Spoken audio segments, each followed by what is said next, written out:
Welcome back to the Built on Purpose podcast. I'm your host, Max Hansen, the CEO of YS Guts, where we find purpose-aligned and performance-proven leaders. Today, our guest is Andy Maurer. Andy is the CEO of Pursue Whole, helping high-level leaders break through internal barriers to achieve peak performance and fulfillment. A former trauma therapist and certified personal trainer, he blends psychology, emotional intelligence, and physical fitness to build resilient, high-impact leaders. Andy, welcome to the Built on Purpose podcast.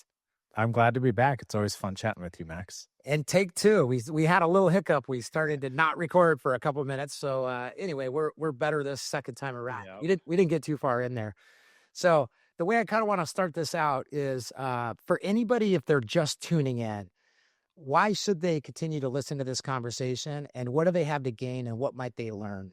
Yeah, I think we're competing against just so much noise out there of consumption. There's so much content, there's so many videos, there's so many ideas, so many thought leaders.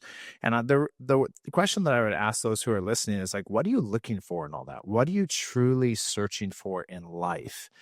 And if we struggle to answer that question, I think this is a good podcast for you, because we're going to talk about things about like, what is wholeness? What is connection with ourselves, connection with others, connection with our purpose and calling?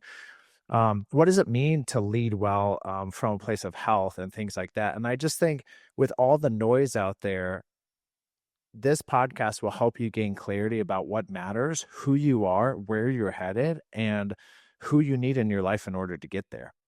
Man, absolutely. I think it's a good time to disclose that I have actually worked with Andy, and I have a lot of close friends and leaders and folks, in YPO and people that I know well that have had incredible success in working with Andy. So this is a pleasure to have him on the show for a second time, because I think there's so much to learn. And then so selfishly, I love getting into some things that we share in common, which is a lot. And one of them is fitness. Obviously you're a certified trainer, but more than just being a certified trainer, like I see the effort you put in the gym, and I know the workouts you do. We've had those conversations. And so like what, give me an idea of how important the piece of the puzzle you think physical fitness is in this day and age, when everybody's, again, has all these distractions and pulled in all these different directions, and they want fulfillment in so many different ways, but they want to achieve stuff. So talk about how you think about physical fitness and its influence in leadership performance, mental clarity, and emotional intelligence. Man, it's huge. It's the foundation, I think, for emotional health, for high quality relationships, and for successful leadership.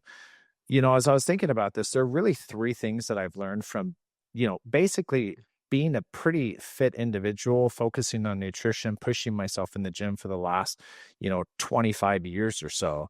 And there are three main ideas that I thought about and how it relates to leadership. And the first is there's this principle called the progressive overload principle in fitness. And it's this idea that in order to achieve strength, endurance, and muscle mass, you have to increase the level of stress and intensity placed on those muscles.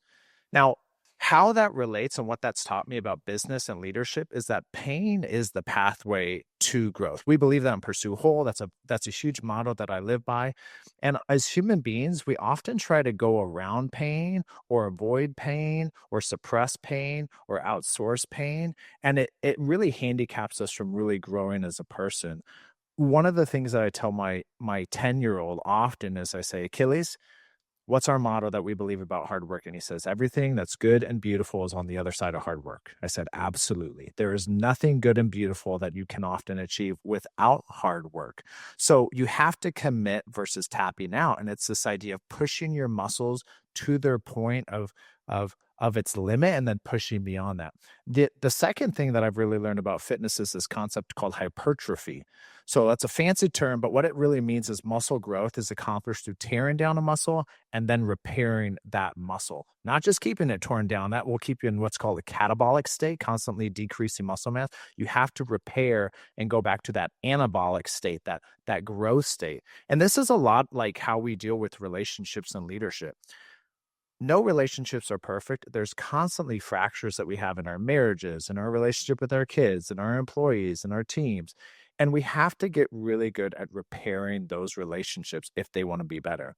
There's a motto that I live by, and it's basically goes something like this: be a humble human in your fractures and be a master at your repairs. Like that's the motto when it comes to relationships that I live by. Be a humble human in your fractures. When you make a mistake, don't get defensive. Don't be prideful. Just say, I made a mistake. I'm so sorry. How can I do better? And then be a master at your repair. Ask, how can I do better? How can I fix that? The last thing that I'll say on fitness, and I love this whole topic, but there's this idea of the law of diminished returns. This is another theory or principle. And it's this idea, it's kind of like a bell curve. Your performance can only go so high, your physical fitness can only go so high before the benefit that you're experiencing starts to actually drop and be a negative detriment to your health. So you can't be in the gym for 6 hours a day because it will start to lead into burnout and your muscles will actually start to decrease. And leaders don't do well at this in their personal life. They push themselves to the absolute limits all the time, and they expect that that's how they're going to achieve and reach maximum performance. It's not that way. You have to know what's enough. How much money do you need? What's enough on success? What's enough for health optimization? And I think a bigger question is like, that they don't know how to answer is like, when are you going to be enough? You know, I look at these leaders and I'm like, you are chasing so many things and trying to be better at every area of life. When are you going to be enough? And they don't know how to answer that because they don't feel enough. They feel very kind of chasing the pursuit. I call it the narcotic of action. This like dopamine hit of the narcotic of action. They chase it and they're hungry for it because on the inside it's this hole that's never filled around purpose and identity. So those are kind of the three: progressive overload principle, hypertrophy, law of diminishing returns of what I've learned in the fitness area and that have applied directly to my leadership and in business. Man, I love that so much. We created some new family values, and one of them is uh, you're not stuck unless you stop moving, and we mean that Mm. like it's more of a faith based there for Powerful. us, but Yeah. for us, it also is a physical thing. That's why we chose it. Is for most people, including myself, like the way I keep going is like to keep moving, physically moving. But to your Yes. point, I just turned 50. I honestly and very humbly, I was a beast when I was younger. I mean, I absolutely crushed the gym, but you do get to a point, exactly what you're saying, where it has to be balanced with recovery. And, now I focus a lot on like breathing and like finding ways to relax during the day. Because if I leave it up to myself, I get up at 5:30 in the morning. I work out, lift pretty heavy. Today I did like legs and upper body, and then I'll just like crank work out, and I'll never take a break. And Yeah.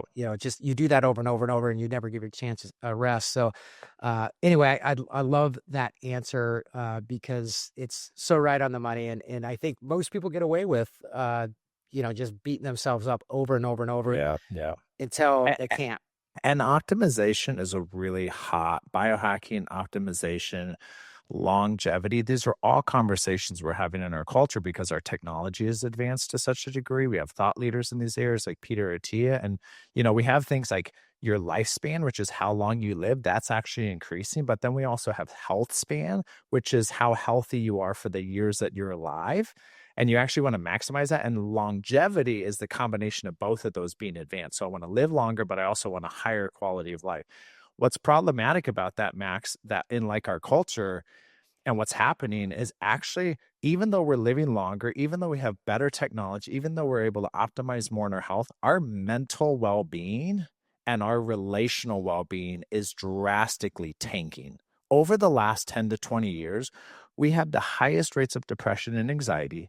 We have the lowest rates of connectedness and friendship amongst men and women, not just because of COVID, but because just we're so busy we don't slow down to make time for connection. And I did a bunch of research about 3 weeks ago on all these regrets of the dying. So I actually looked at all these health stats and research from all these people who've been with the dying and research, and I looked at what are the top 10 regrets of the dying, and a lot of them, none of them were about performance.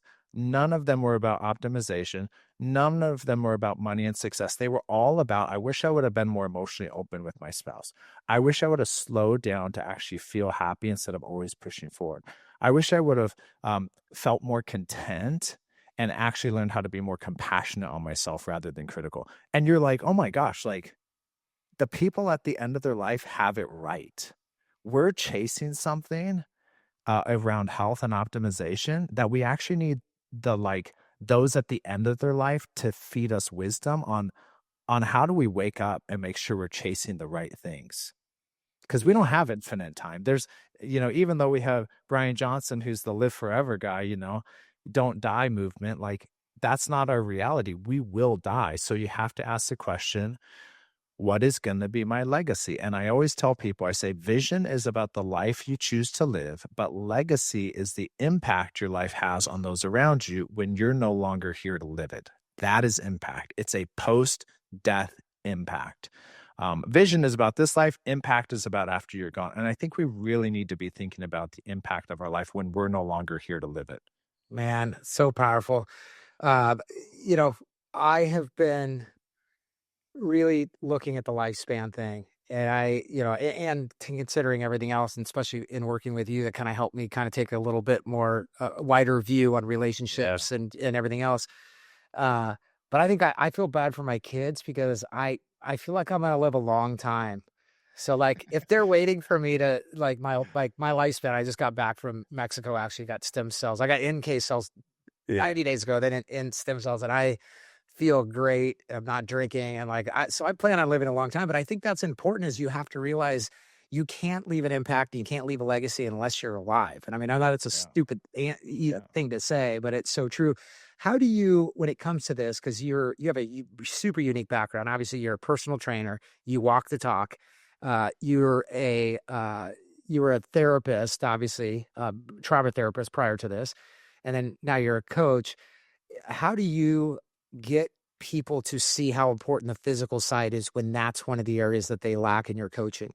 Yeah, I like to think of it as just taking a holistic approach to health, relationships, and leadership. So we'll get into this a little bit later, but there's this 6,000-year-old word called wholeness. When we look at like nowadays, when we define wellness and health and well-being, you look at the etymology or where those words actually derive from, and it is from this word holism or holistic or wholeness. And then if you go back into the ancient Near East with Assyria and Babylon and Israel, Israel had this word, the ancient Jews had this word shalom, which is a really interesting word, which we often translate as peace, which is an improper translation actually for the Hebrew word shalom or salem. It's actually translated as wholeness, and it is a completeness or an interconnected flourishing between all parts. That is how the ancient Israelites understood health. And what's interesting in our society, in modern medicine, we've gone towards a very reductionistic perspective of human. We look at the mind, we look at the body, we look at the psyche, we look at and we divide them, and we have specialists for all of them. So we're just kind of fragmented. And I try to really encourage leaders when they come in to say, hey, if your goal is to be a happy, healthy, connected individual, impact having poor physical health and nutrition will dramatically impact your ability to actually be happy and connected with others. You have to think of it as like a big spider's web. Wholeness is like looking at all of life as this big spider's web. And when you touch on one side of the spider's web, it sends signals up to all the other areas. So when I work on my relational health, it actually enhances my physical health. When I work on my neuropsychological health, it actually enhances my biological or my nutritional health. All those things are interconnected, and we have to start looking at the person as a whole person. And physical fitness, all the research out there, you just can't get away that is one of the most foundational baselines of health.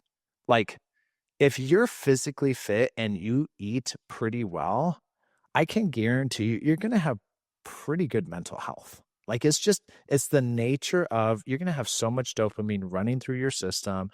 Your nervous system is going to be able to find its regulated homeostatic state. Like, physical fitness is absolutely huge. So with leaders who say, oh, I don't really want to work on that, I'll say, Well, then you're not gonna be able to achieve, what I believe is most important, which is a whole, healthy, holistic lifestyle. You can have one outcome, but then all the other ones fall apart. That's not worth it to me. It's like having a $500 million business and you lose your whole family because they don't wanna be around you. It's like, that's not success. Like, that's not a benefit to me.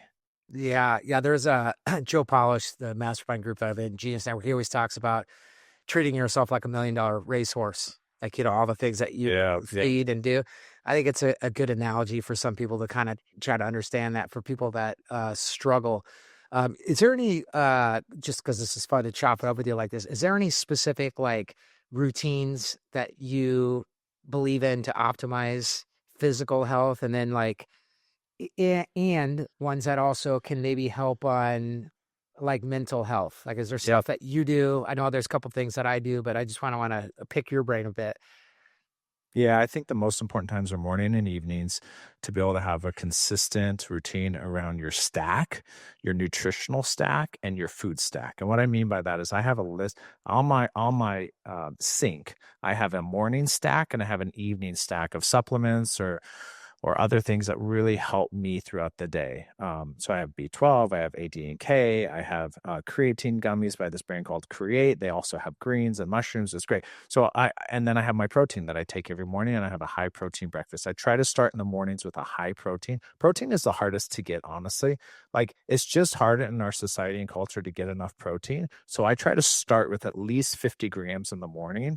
And my goal is to get 200 grams a day based on my goals right now. So I try to start with 50 grams in the morning, and I'm one fourth of the way there. If I can start high protein, then I can have some mess ups throughout the day, but I'll end well.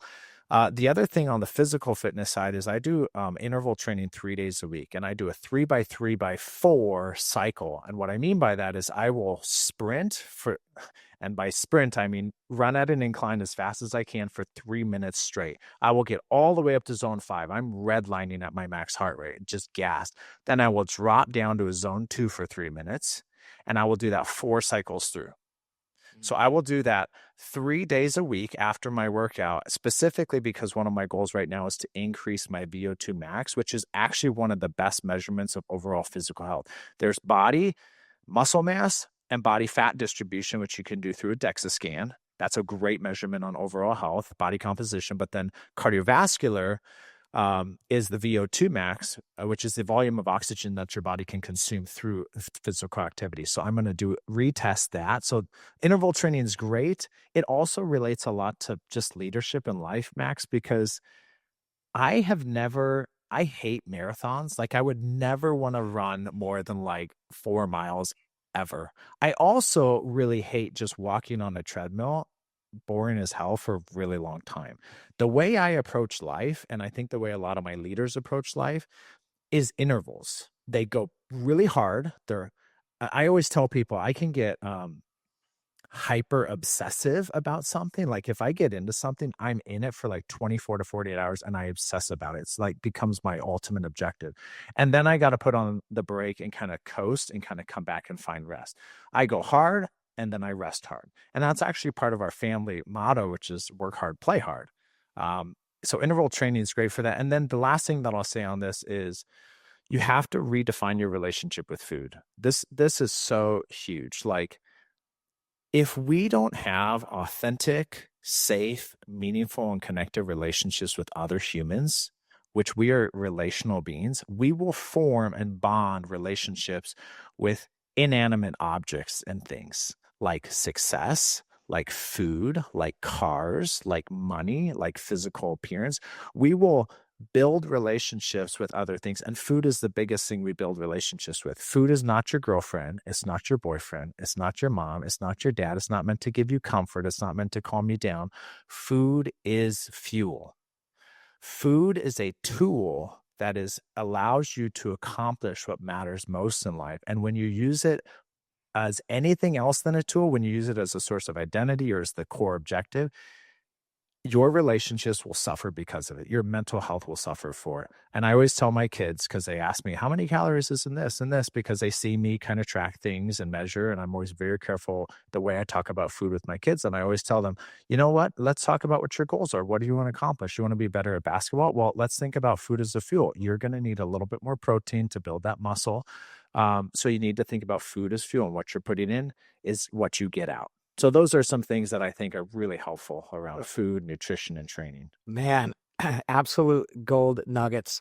The interval training thing I think is amazing. The way I kind of like in a more simple way is like making yourself out of breath once a day Oh, is getting your body like ready to like be able to deal with stuff. You know what I mean? The other thing is like, I've got family members, they probably don't listen to this, but I won't use names. But so they have a hard time hearing, and I think like if you let yourself have a hard time hearing and you don't use hearing aids, your brain just starts to like shut down because it doesn't need to hear. So it's like yes, kind of want to be able to make sure you're hearing good, make sure that you're getting yourself out of breath. Like these are absolutely. basic concepts, but at the interval training, I mean that's kind of what it's doing for your VO2 max. Yeah, Is it's the best bang for your buck too on cardiovascular exercise.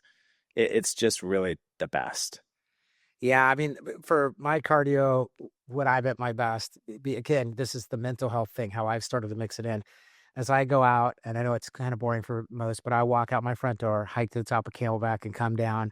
And there's something that, like, I mean, it's a pretty good hike, but like, there's something mental about it that like calms me. So Yeah. it's amazing. Do something you don't want to do. Do that every day. Do something every day that you don't want to do and do it anyway. And that's how you build psychological and emotional resilience. Oh man, it's so good, so good. But you spent I don't know if we've ever gotten into this on the show. I know you and I had talked about this, but you spent 5 years, right, as a trauma therapist Yeah. before shifting your model to leadership coaching. Like, what was the pivotal change that got you to make the change to like focus on coaching? Because I want people to understand kind of where you're coming from, because I think it's super unique, and this is one of the things I think Yeah. makes you special. Well, I think I was in the therapy space for a long time. Okay. So I went to school, I got two master's degrees over a 5 year period, um, both in theology and one in counseling. So I did a therapy one and then I did kind of a theology study one. And what I realized in that time is the therapy world, and the whole clinical psychology world is just very broken.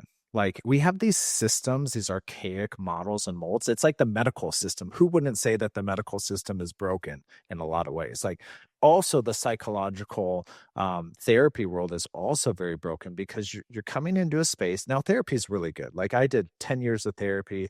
We've done marriage therapy. I'm a huge advocate of therapists. There are great therapists out there. There are even more really crappy therapists out there. So it's a hard field to find good people. But the therapy world, when you come in, their primary objective is to assess, diagnose, and treat. Okay. So part of being under the board of behavioral health is that they have to submit documents and they have to assess, they have to diagnose, and they have to treat. They have to write down a diagnosis on the DSM, the Diagnostic Statistical Manual.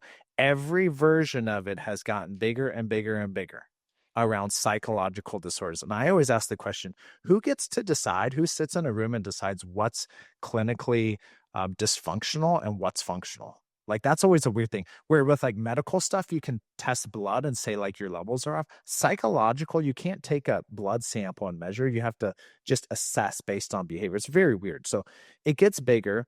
And I didn't really want to diagnose a bunch of my clients when they come in. I didn't want to put on them anxiety or depression or bipolar disorder or suicidal thoughts just so I had it for my records or so insurance would cover it. And I started to realize I want to do a lot more preventative work. Like I didn't really just want people to come in broken and like their marriage is on the rocks and they feel like they're going to have a suicidal breakdown. I did so much trauma work and it's so important work, but I really wanted to work on the preventative side of how do we work on getting people as healthy as possible so they don't have to get to these states. And then I looked at the executive coaching world and I'm like, man, that's kind of cool. That's like real upward and to the right. You're about growth, development.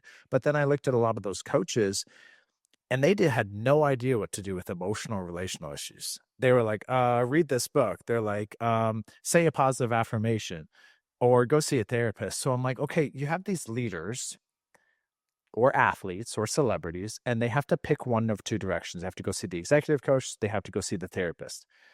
And I really wanted to bring those two models together. So back in 2020, I co-founded with my wife Pursue Whole, which is this integrated coaching model of therapy and executive coaching where we can do deep processing when needed, but our primary focus is on casting vision on who you want to be as a person, as a father, as a mother, as a leader, getting your vision on who you want to be. And then that vision actually helps us define what problems we need to address. Where when you come into therapy, the whole intake process is kind of looking for problems. It's like, let's dig through your family of origin for 2 years and let's figure out as many issues that come up from your childhood. I look at vision and I hear people's stories, and then I start to make links between, okay, if that's a problem for you, that trauma happened, I can see how that's playing into your life now that's keeping you from who you want to be. It's a more integrated, connected model. And it goes into my belief around this concept of wholeness, which we can talk about later. Man, I love it. And again, I've been through this process. I think it was about 2020s. Yeah, Or 21. you were like right when I was starting out, so you got to miss all the goodies from what I learned. You're so gracious because you got the early version, which I'm proud of what I was able to give you. But I've grown a lot and learned a lot from leaders over the last couple of years. I was So thanks pa- for your grace. I was patient one. So I can't believe you made it through me, like with all the jacked upness I have. But no, You made me want to do it more. it was absolutely amazing.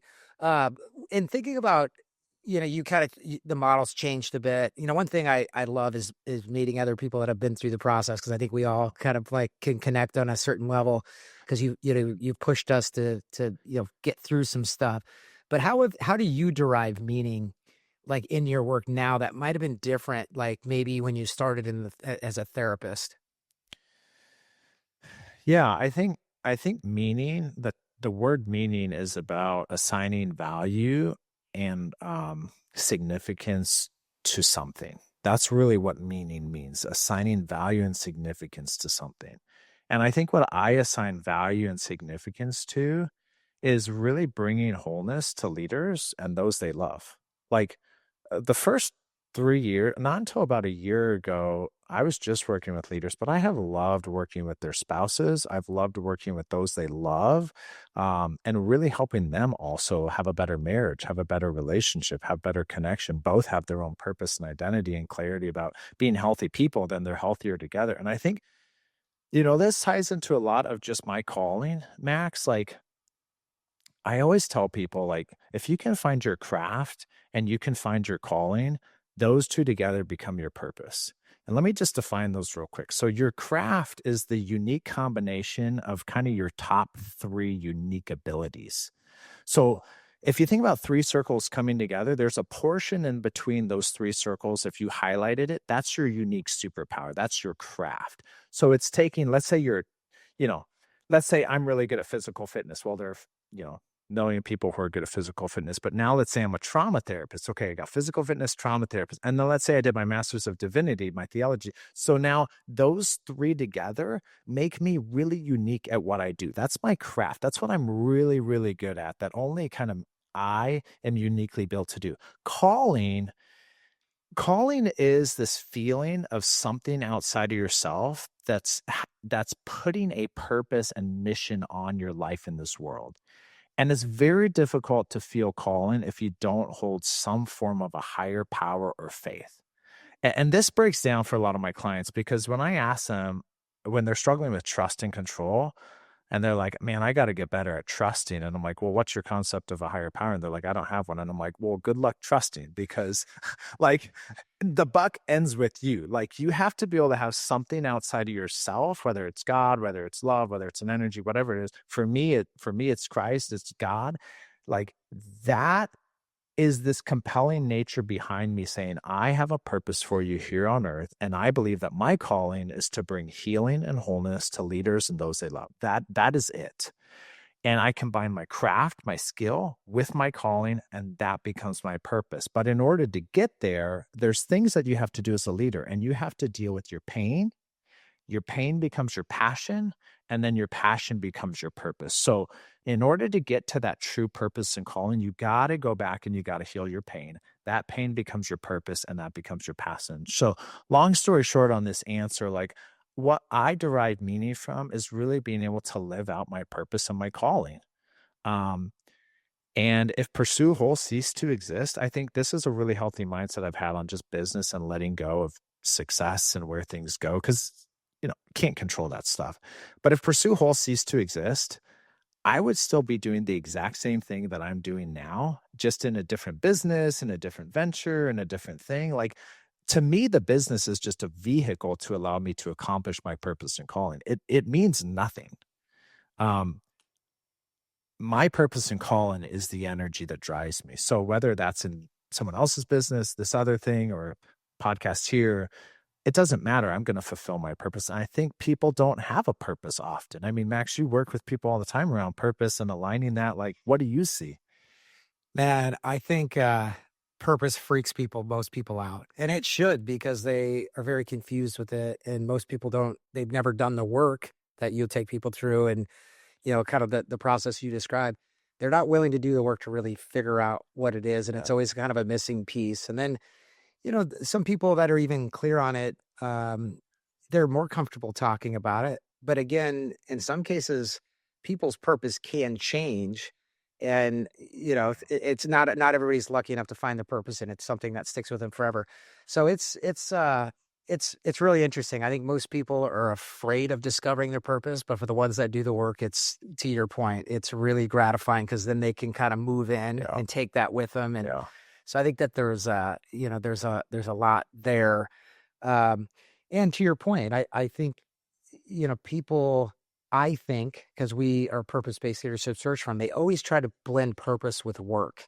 Mm, And I think that's, you describe the process very well, in my opinion, because that's where I think people go wrong is they have one unique ability and maybe a craft, and maybe they are an mhm. accountant and they're good at that, but it doesn't really fulfill them. But they kind of want to just, they want that to be their purpose, and it's just not working out for them. So eventually it all comes crashing down and they have to figure stuff out. Instead of asking, how does being an accountant help me fulfill what my purpose and accomplish what matters most to me in life? And if that is aligned, then that's great. But if you don't know how those two relate, that's going to be a massive gap. Yeah, 100%. I mean, the basis of my purposes remain the same. Like, what drives me is helping other people be better in life. And like, it started from coaching. And I used to think Yeah. it was only in sports. And then I had to figure out that, oh my gosh, I can do that in so many different ways. Yeah. And so for me, it's easy that like what we're doing with hiring leaders, like it is part of, it aligns with my purpose. It's not always. And the other thing I think that I see a lot of times is the personal purpose and professional purpose can be a bit different, especially when Mhm. companies declare like what their purpose is. And somebody, Sure. like, that doesn't mean that, in my opinion, most of the time that co-founder, that's their personal purpose. It just aligns something close to whatever their personal purpose is. So Right. it's an interesting topic to talk about. Uh, what about one thing that I've always stuck out when I think about the work that we've done, and something that you told me very early on, I guess now about 5 or 6 years ago, um, was the idea that leaders, particularly entrepreneurs and people that are in like in roles or work or jobs that are stressful, that they just learn to suppress Yeah. their emotions for so long that it gets to a point where they kind of flatline. I probably brought this up in the last podcast, but Yeah. I think it's such an important concept to understand your work, because most people, and I know I did, this was a blind spot that I had. So talk about like how you discovered that and how that's typically a blind spot for Yeah. us high achievers. Well, would you be okay if I used what I remember about our process with you and how it relates to what I see in a lot of leaders? 100%. So when we did our coaching together, you know, I saw that you were so focused on moving forward to the next thing and kind of uh, progressing forward, and you had a really hard time staying and sitting and like building a tolerance for emotion. You were so focused on action and kind of moving that you had a hard time slowing down and just giving yourself permission to feel. Because really, you're like, what's the point of that? What am I supposed to do with it? And what's interesting about that for you, Max, is you're one of the most like emotional, relationally connected people that I know. Like at your core, you are so emotionally driven in a really good way. You feel deeply, you're passionate, you love deeply, you care about people. And what was so interesting about early on in our coaching process is that part of you, that amazing gift you had, you suppressed it and pushed it down. It's almost like you abandoned that part of you that was your secret sauce because you didn't know what to do with him. You didn't know what his role was. He's kind of chaotic or erratic. And I see a lot of leaders do that where they take emotions like fear, sadness, loneliness, um, pain, they push it down or they push it back. And you, I think in your process, what was really beautiful is I noticed that you moved from a compartmentalizing and critique core, like a core of compartmentalization and critique, to a core of compassion and curiosity.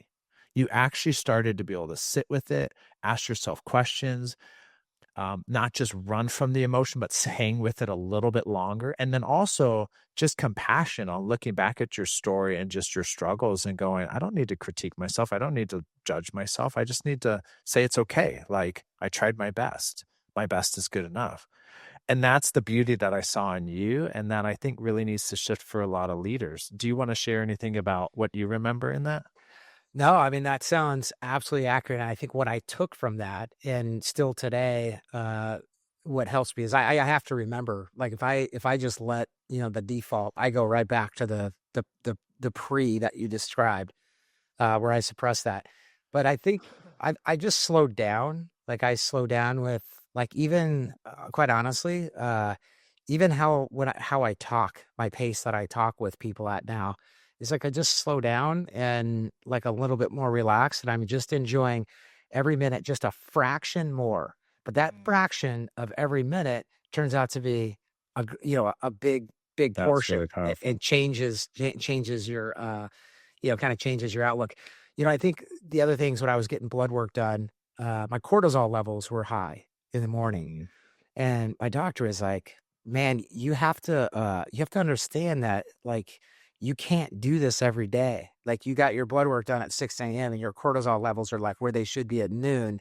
And while that might not sound bad, you do that deficit every day, you play that forward." And so that got me so physically, I got data that also gave me that. This was probably yeah. right before. So now I'm like, "Okay, I now have been through this, like, through a conversation, talking with Andy, and now physically I'm seeing it show up as a data point." Mm, So I mm. think it was those 2 things that started to force me just to, like, start relaxing a little bit, Yeah. slowing down. I also have a daughter. I think Uh-huh. girls look at shit at kinda like, I had what Daddy, play with my 4-year-old, like, 24/7. "Daddy, can you play with me?" And then I'm like, "Okay, I gotta go put my dish in the sink. Are you gonna then come back and play with me?" Yeah. And I'm like it's like 24/7, but it's always this and he always wants me to look at him in the eyes. He always wants me to stay connected to him. If I'm, like, on my phone, he'll, like, come over and wanna show me.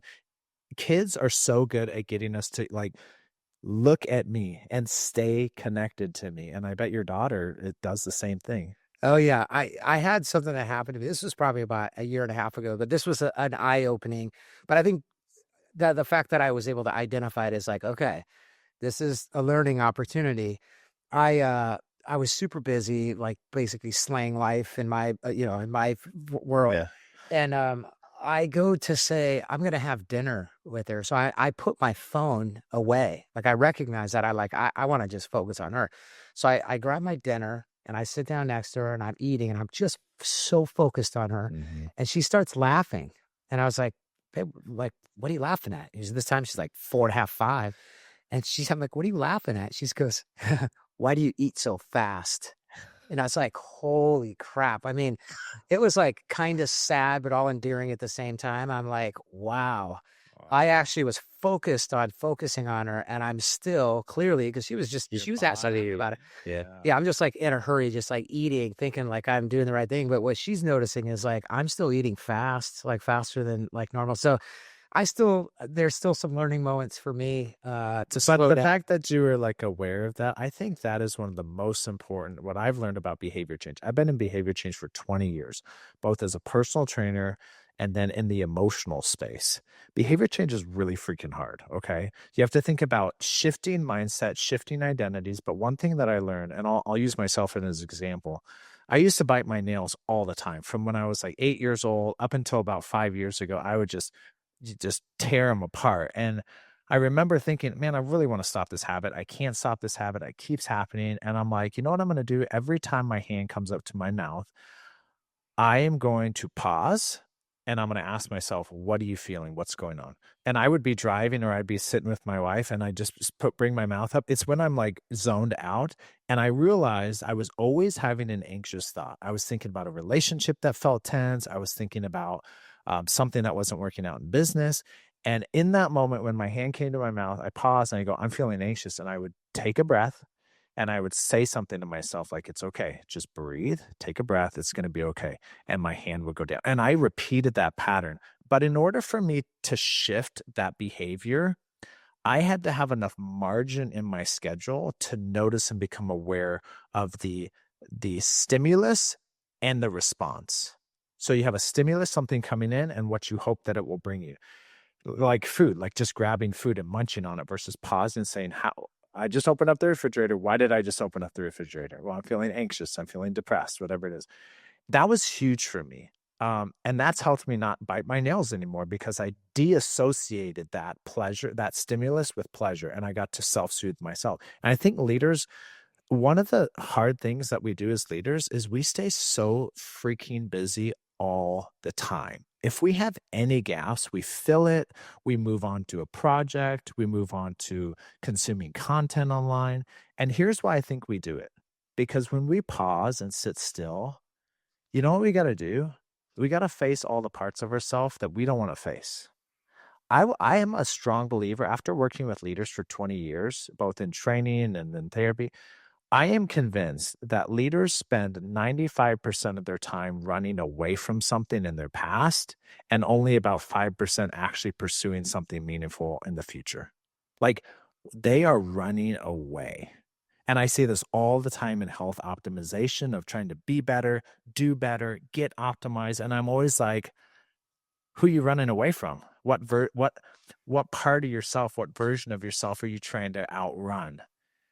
And they don't want to face it, but when they do, they're like, yeah, I don't want to feel my sadness. I don't want to feel my loneliness. I don't want to feel my depression. I don't want to feel that I'm actually disconnected. So I think if I keep performing, somehow I can outpace and outrun it. But what that does is it just gets them burned out and disconnected. Yeah.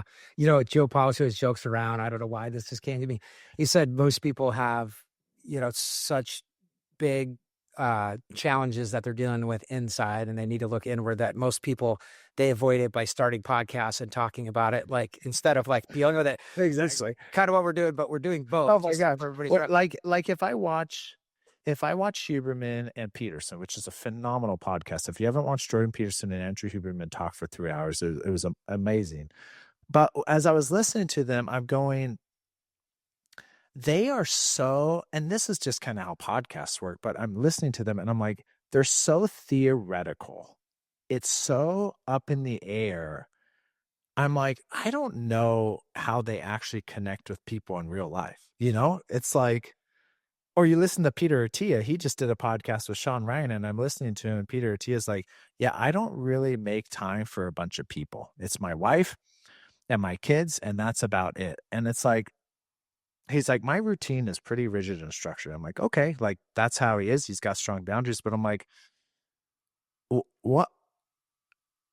That's interesting to me. I'm like, you're so focused on optimization and health, but you don't prioritize relationship. Like some things doesn't work out there. It's super optimized, routine and schedule is super structured. But then I think all these people really struggle with like connection and emotion. Oh yeah, 100%. I mean, obviously, I believe opposite of addiction's connection. You know what I mean? So it doesn't Yep. mean they're addicted to something bad.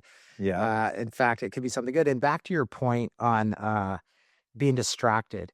I think when I think about, I try to give kids in this day and age grace. And I think, like we always talk about, walking uphill both ways, in the Yeah. snow. But I do think that it was a little bit easier when we were younger because there was like what this world's full of is more distractions. And to your point, is the only way that you're ultimately going to be happy is if you focus inward. And the only way you're going to focus inward is not to be so distracted by everything. Like you said, like filling in with social media and stuff. I mean, our kids are born with like the craziest distraction. And then the most distracting thing and the most addicting thing in the planet is their phone. And then we Yep. give them the phone and then we ask them why they're distracted all the time. So Exactly. but I Exactly. but I do think like when at the most simplest form, I do think kids these days have it's a tougher challenge because there's more distractions out there and it prevents them from Yeah. looking inward for sure. But yeah, and which I don't think if you don't know yourself really well, you can't connect with other people sometimes too. Totally. So it's And with kids, Max, like we need to understand like terms like attunement and mirroring. So attunement is this feeling that a kid has that when I feel an emotion, people are actually picking up on it. They're making eye contact with me, they're noticing me. And when we're distracted, we don't have proper attunement. And what that leads to is an inability to know how to authentically connect with other people. It's like this emotional the wiring has been severed because we haven't had that from a primary caregiver. So when parents are super distracted with young kids, specifically, you know, uh, pre-language or up to 7, it makes it difficult to know, well, that person's not attuned to me, so I don't know how to attune to myself and attune to others. And then this other concept of mirroring, when if you go out and you smile on the street at someone, they'll probably smile back at you. Not even because they made a conscious decision that that's what they wanted to do, but because we mirror neurons.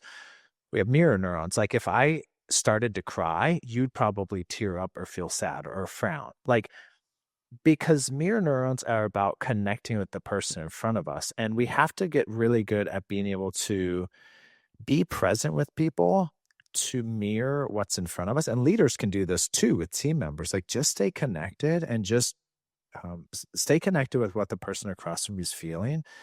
And you don't have to feel what they feel, but tap into those same emotions and just stay present. And that really is healing for kids. That's what really makes healthy kids is the ability to feel connected and attuned. Yeah, yeah, 100%. The other thing you mentioned, was your son wanting to stay connected with you with eye contact. And, the sad thing is what I see, and I'm guilty of this in many ways myself, but I'm working on it, is when we stare at our phones and when our kids are trying to get our attention and we're giving our attention to our phone, we're literally teaching them to basically do exactly what we're doing is to Yeah. just be distracted and not, and it's like the opposite of what we want them to do. So it's a complicated world. I think these have become kind of passionate things, Mike, because I think that they're areas of opportunity for me and I've been kind of focused on them. And I have kids from 21 years old to 6 now, so I get to see the gamut. Yeah. It's been a fun journey learning from them. Your Uh, dad. no, I appreciate talk about speaking of kids, like, one thing that I think is awesome that you're doing, is some of the group work with sons and dads. Yeah. Talk about, like, how that came to be and talk about, obviously, it's a significance I think it should easily, people will pick up on right away, but talk about, kinda how it came to be, what the program is, and how it's significant. Yeah, well, pursue whole with our vision being to helping leaders and those that love pursue wholeness in their life, leadership, and relationships. One area of leadership that I saw was a real breakdown for a lot of these men was their relationship with their fathers that bled into their relationship with their boys. They didn't know how to emotionally connect with them. They didn't know how to say I love you to them. They didn't know how to hold their boys, cuddle their boys, connect with their boys, train their boys. And what I just saw in our culture as far as masculinity and manhood go is we've just pushed the spectrum so far on one side. You got this like emotionally defunct toxic masculinity that's about assertiveness and control and demeaning people, and then you got this other side of masculinity where it's like weak and powerless and disconnected and like soft. And I'm like, I don't resonate with either of those. Like, so I my oldest son, his name is Achilles Jonathan. We call him our tender warrior. That is the epitome of what I want my life to be like as a man, and what I want these boys to be is our tender warriors, that they have this emotional part of themselves that they adds to their creativity and their connection. Then they also have this warrior part that breeds to commitment and pushing through hard things and doing things that matter and standing up for people. And I wanted to create a program that taught boys how to do that, but more importantly, taught men how to connect with their boys. So we created a Forged program, which is a year-long curriculum. You sign up every year. We create videos. You meet together 9 times a year. And every other time you meet, you do what's called an on-site leadership experience. So we'll actually go to a business. Like we went to K2 Electric with Jared Credit. Jared's in my group with a group of dads and boys. We meet once a month. We went there. He taught us how to build these little electrical boxes. And then he talked about how he started the company and what were some highs and lows. We talked to Jason Richardson with Bad Birdie. We got all the dads and boys together. He talked about some of the highs and lows on building a business. The boys got to design their own shirts, which was really cool, and kind of draw pictures. Just giving boys exposure to business leaders and how business works and how business can be a force for good. Um, every session kind of in between those, we'll go do a fun experience with these boys, like rock climbing, and then we'll teach on a lesson like courage, or we'll do Andretti racing, and then we'll teach a lesson on decision making. Honestly, Max, this is just a passion project for me. Like, it's an opportunity for me to be with my boys, to connect with them, and to have fun. I did not want a program that's like boring as hell. I wanted to personally have fun. Um, to do fun experiences with other dads, with other boys. And you know what's cool is I want this to be one of their primary memories they have with me as their dad. I want them, when they're 20 years old, when they're 30 years old, when they have their own kids, to go, you know what? My dad did this program with me called Forged. And it was really cool because we did these fun activities together. We had fun. We talked about life, and I was with other dads. I want it to be a primary memory for them that they have with me. So it's a cool program that we built out. You can get involved. You can create your own cohort. We're trying to think through ways to make it easier for dads to use our curriculum. So more to be revealed on that as well. Got it. There is a concept, not new, that I was thinking about in how families, kind of drive their values or kind of remember. And that the whole thing is like, I think when it's all said and done, kids and families remember stories about their families. Can you talk about like how important storytelling is into like creating a legacy and values Yes, for many generations? absolutely. I mean, I was meeting with a leader a couple months ago, and we were talking about some stuff he was dealing with his boys. And I said, well, have you ever talked to them about your childhood and struggles that you went through? And he's like, no. And I'm like, that's interesting. Why not? And he's like, well, it's like, it just feels kind of awkward and weird. And I'm like, well, here's the thing. Your kids need to know that you know what they feel like. So very frequently, Max, like with my boys, age appropriate, developmentally appropriate, I'll sit down with them and I'll talk about my hard relationship with my dad that I have. I'll talk about the good things from my dad. I'll talk about the things that I missed and that made me feel sad from my dad, and how I'm trying to do it better as a dad, but how I still make mistakes. I'll talk about the stress of my day, and that's why I blew up at him. And I'll talk to him about what was stressful in my day, all age appropriate. I'm not putting anything on them emotionally that they can't handle. Or if my son, he didn't make the basketball team that he tried out with, and I knew it was going to be an opportunity for him to work through failure and kind of come out on the other side. But I sat with him and I talked to him about how, as a child, there were things that I really wanted that I tried for and that I didn't make it. And that made me really sad, and that made me really confused. Just being able to share your story as a kid with your kids is huge. Tell them where you've been, tell them where you're at, and tell them where you're headed. Tell stories about the past, tell them stories about the present, and tell them stories about the future. The past helps them make sense of where they come from. Even for me, I sat down with my dad and asked him questions about like his relationship with his dad and his own pain. And it's actually really helped me understand and go, oh, okay, I can have some compassion on my dad because he's had a rough life. He's gone through some things. Um, and then that helps me understand his relationship with my grandpa, and I want to be able to share that with my boys and have them understand who they are in the Maurer family and our threads of pain and our threads of beauty. And story is very powerful, and the ability to just open up and be vulnerable with our kids. Yeah, I think, for me, now that I've got older kids, the stories that they remember and how they tell them, is hysterical 'cause sometimes they're not Oh yeah. exactly accurate, but, like, what they remember is, like, obviously important, and that's the story that they're gonna tell. I mean, I'll correct them if the facts are a little off, like, we're not, like, fabricating stuff. But I was just kind of fascinating on, like, what kids actually remember, and typically the great thing is they actually remember the things that mean the most. They remember the little things that, Yeah, I agree. that are so it's fun getting that, from kids. Um, as we start to wrap up here, we don't have to, like, close out right now, but I wanted to get into, just some you've worked with a lot of leaders, high performers, and, there's a lot of, obviously can't share exact names and stuff, but I think we can share lessons, and I think what I wanted to try for the audience that Mm. has stuck in here and listen, what are some things that you're commonly seeing in this day and age, challenges from high performers? And then, like, just parting, parting as we part ways here, let's get into what you're seeing, best ways to overcome what you're seeing, and any other new trends that you're kind of seeing in the work that you're doing. Yeah, I think a really big trend that I've observed. So let me just say this. Pursue Whole, what we do at Pursue Whole is we build product and content based on what I learn about my leaders. So that's the beauty of being a business owner, because you actually get to create valuable content and product for what I get to see happening inside of my leaders' lives. So a huge one that I see in my own life, but I also saw in my leaders, is this lack of purpose and identity about who they are, what they feel, where they're headed, why it matters, and the tribe that they want to take along with them. There, if you slow down and you ask them, "Who are you?" It's hard for them to answer that. If you ask them, "What do you feel?" They kind of have to pause and struggle.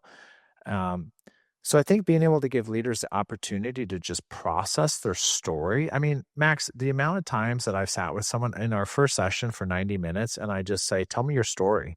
And I ask them questions and I said, "When's the last time you opened up like that?" And they're like, "I've never shared my story like that."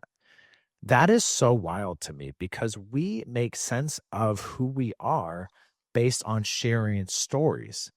Like, oral traditions in history made sense of history based on storytelling. And if we don't have safe places to share our story about our relationship with our moms, our dads, our abuse, our trauma, our pain, our gifts, our strengths, our successes, um, when we don't have someone on the other side to see us go through that, it is telling your story and being heard in that helps you understand yourself. So that's one thing. And then really just giving leaders a chance to understand their purpose and identity and who are they, why does it matter, and where they're headed. And we have a process that we take leaders through on that. And then we just finished actually, we just completed one here. So we just finished, and this is launching this week. So this is like a sneak peek for you. So we just finished another, we call these vision guides, but it's a framework and a process that we take leaders through around how to cast their family vision and values. So what I love about this is we have these on our wall. You give everybody in your family a name. So I'm our soft strength, charity is our stable comfort. Then we have tender warrior, brave king, and great love. And you write a paragraph of what gift that they bring to the home and the world, and you put that up on the wall. Then you have your core values, then you have your declaration of the life you're pursuing, and then you have your rules of engagement, which goes on your fridge. And it's basically, how are we going to engage with each other? What are the rules we abide by in our family of respect and listening and fractures and repairs? And we help leaders walk through that. We're actually launching that next week. And then we're actually going to do a workshop, a YPO members only workshop coming up here with 6 to 8 husbands and wives to work through this with their family. So I'm excited to kind of launch that, put that out there, get a group together to run through that. So that's an exciting thing coming down the lane. Oh man, that's absolutely amazing. I'm excited to see that. That Yeah. sounds amazing. We're actually kind of working on that right now with our 6 year Awesome. old, kind of resetting the stage for how who we want to be, and explaining it to her in ways Love it. that she can understand it. What else, like in all the work, like we talk about mental, physical, coaching, leadership. Like, what are some of the things in your mind? Like, what are some questions I haven't asked that you think would be really good to talk about based on what we've already talked about? I think there's a real disconnect between spouses, honestly. Like marriage is really important to me. Relationships are really important to me. Having a really good, healthy, high quality marriage is really important to me. And it's important to a lot of my leaders. They just don't really know how to have a good relationship. Um, and I think a really important place to start is each person with a husband and a wife, you have to get good at understanding who you are on your own. Like, a lot of these guys have to get really good at understanding who they are apart from their work, and they have to define their identity. A lot of the women, some of the women absolutely work, are high capacity leaders, but oftentimes they're stay-at-home moms, or they're with their kids, and that becomes their whole role, is taking care of kids, taking care of their husband, doing all the tasks, and they lose track of, well, who am I apart from all that? Husbands and wives struggle with identity in different ways, and you really have to go kind of discover that on your own, and then you come back together and share that with each other. And that's where I talk about this idea of blending and bonding together. You share your vision for who you want to be, where you're headed, and then you create a life plan um, around how to do that together and how to connect and support each other and empower each other to be that version of each other. And that's where you get collective impact then in the world. So you move from just disconnection to finding yourself, connecting with each other, and then finding your purpose together through collective impact. So I think one thing that leaders can do to get better at their marriage is really just get better at saying, I'm sorry. How can I do better? I just think we're so defensive because we're so stressed, we're so burned out, we feel all this pressure that we got to perform. Just take some time to write down the top 5 things that you failed at as a spouse and how you want to get better. Go to your spouse and say, "Hey, I recognize that I haven't been loving you well in these 3 areas, these 5 areas. I just want to say I'm sorry. How can I do better?" I think that's a great place to start. Fractures and repairs are like first base, you know? It's like if you can't get good at that, good luck trying to like be successful at marriage. Yeah, I think even maybe on the way to first base is just basic communication. Um, I've been listening and reading a bunch of stuff. I don't even know how I ran into this in two different ways, but Yeah. uh, one of the like somebody I was talking to, I wish I could give him credit. I think it was an attorney on a podcast, really good communicator. But he was talking about the concept of very negative people, which could be ourselves, I guess, in some instances. But he was saying the best way to handle them in a lot of ways is like you don't race to get into the fight because that's typically what somebody Yeah. wants when when they're not they're having a hard time, and so hurt people hurt people. So instead of being the second hurt person, his theory, which I thought was interesting, I've been thinking about it all day as we're talking about it, I was trying to get it off my mind too. He just said you want to slow it down. Like if somebody says something that like is hurtful, just stopping and not even responding for a minute and then just asking a clear question like, did you mean for that to be hurtful? And then just stopping. Or um, just not getting to the point where, like, you're responding right back because 'cause you're doing is that you start this momentum that is very negative, and it's just about stopping and asking or just clarify. Stop the cycle. Stop the Exactly. cycle from building. One of the things that was shared that I think is super interesting, and I wanna share this with people, anybody that comes at me in this way, if you make somebody repeat something, like, very hurtful that they said, it's very hard for them because it goes from 2 different parts of the brain. Like, you Mhm. do that reaction, and then you're like, I'm sorry, I didn't understand that. Do you think you could repeat that for me?" Yeah. Like, getting them to repeat something super hurtful. So, anyway, just thought it was fascinating Yeah. about slowing down. I think, one of the things, again, this goes back to the theory that learning all the way back to the coaching we did, slowing down and even slowing down other people when it comes to communication is a huge advantage. The person that is slow and intentional is usually the person that actually is the one in control. And so that I just think that like Mhm. to your point about there these communications that build a Yeah. relationship. And I know a lot of people like overlook even like basic communication, like Yeah. what's the best way to handle it.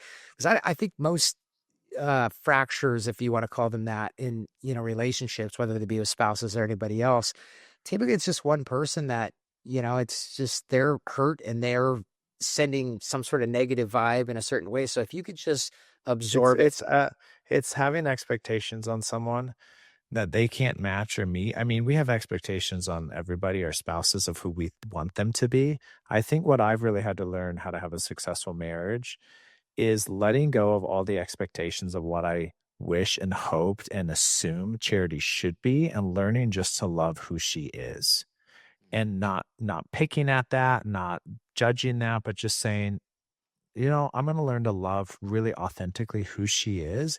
And she's really blossomed because of that. And her doing the same for me has really helped me blossom. The last thing, Max, in this conversation, for a lot of leaders who are kind of checking out and they're like, I don't know if I really need this. I don't know if this is the future of kind of leadership. Let me just say this: in the area of wellness specifically, and we've talked about this, the wellness industry is going from a $6.5 trillion industry to a $9 trillion industry by 2028. What is leading the charge in that is wellness real estate as number one, but the third category is mental wellness. People are waking up to this idea of emotional and relational fitness and wellness as a primary element of being healthy and whole. And I think, if we break it down, wholeness is going to be the new wellness in the next 10 to 15 years. I believe that. I've been preaching that. I've been pushing that. And wholeness is this idea of feeling deeply connected with yourself, connected with others, and connected to your purpose and calling. When you know that, then all the other elements of wellness, the sleep, the hyperbaric chambers, the infrared, the fitness, the nutrition, all those are tools to help you accomplish your vision for self, relationships, and purpose and calling. The whole wellness industry doesn't become the focus, it becomes the tool to help us to achieve what matters most. And I think what people are really looking for is the concept of wholeness. And if they knew that, felt that, and understood that, then they could reprioritize wellness as a tool rather than a source and an object of identity. Wow. I mean, I think we could just drop the mic there and move on. No, this has been absolutely amazing. This went as good as I thought it would, which I had pretty high expectations for it too. One thing that I would share with the audience, if you guys have listened this long, you enjoyed this podcast, please leave a review. I've never really asked for reviews, but now that I'm putting them out weekly, I think I probably should start getting people to give some reviews, positive reviews on the podcast. You've been listening to the Built on Purpose podcast, brought to you by Y Scouts. You can find all of our past and future podcasts at yscouts.com. Andy, thanks a lot. This has been absolutely amazing. I'm going to have you hang out while it renders, but this has been absolutely outstanding. Absolutely. Thanks, everybody.